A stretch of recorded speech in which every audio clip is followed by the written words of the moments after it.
One of the facts of self-inquiry is we inevitably encounter self-doubt. Sometimes it seems like this is a disgrace, a failing. We don't measure up to some standard, but it seems that others do, and that we're supposed to. All of us have made mistakes, sometimes big mistakes. But what if self-doubt is not a symptom of failing or weakness, but is instead an important motivator? A motivator to seek a more solid relationship with our deepest sense of who we are, our most real and authentic self. Self-doubt arises as a byproduct of a stage of development where we primarily rely on our personal mind. This is the part of the mind that we have developed since infancy, partly from our own nature and partly from our interaction with the circumstances and events of our lives, and partly from the incredibly varied feedback we get from others as we navigate life. Self-doubt exists because this level of our mind is not equipped to resolve the core existential issues of life, and yet, at first, it is all we know. So we cope with it in various ways, trying to disguise or deny it. Indeed, it is a difficult and painful experience. We betray ourselves, and yet it persists.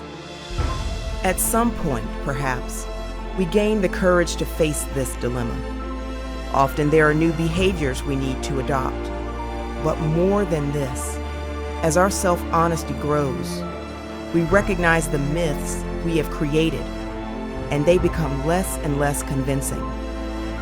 We start to sense a deeper level of who we are than our personal mind. As we gain the courage to not be frightened by our self-doubt, we begin to learn from the discomfort of it. This helps us shift our perspective.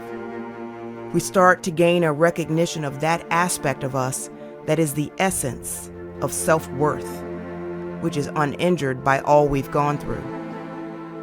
This is a recognition that is trustworthy. We know it's real. We know it. We know its importance and meaning to our lives. Practices that help still the mind and reshape our relationship with ourselves and the world around us support this. As we test this, as we learn how to become increasingly self-honest, this trust grows and self-doubt begins to recede in light of this growing experience. It is a magnificent recognition. The remarkable grace of this process is it relies entirely upon a person's willingness and ability to be self-honest, to acknowledge a reality that is already there. We don't have to build it through some heroic mental gymnastics. It is innate, awaiting our recognition. This change does require diligent, earnest, and wise practice over time, and patience.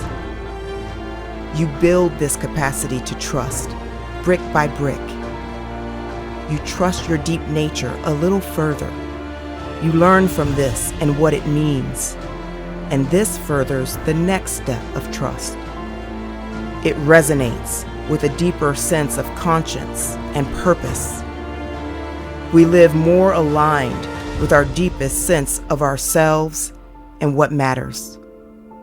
This, at last, is something worth doing.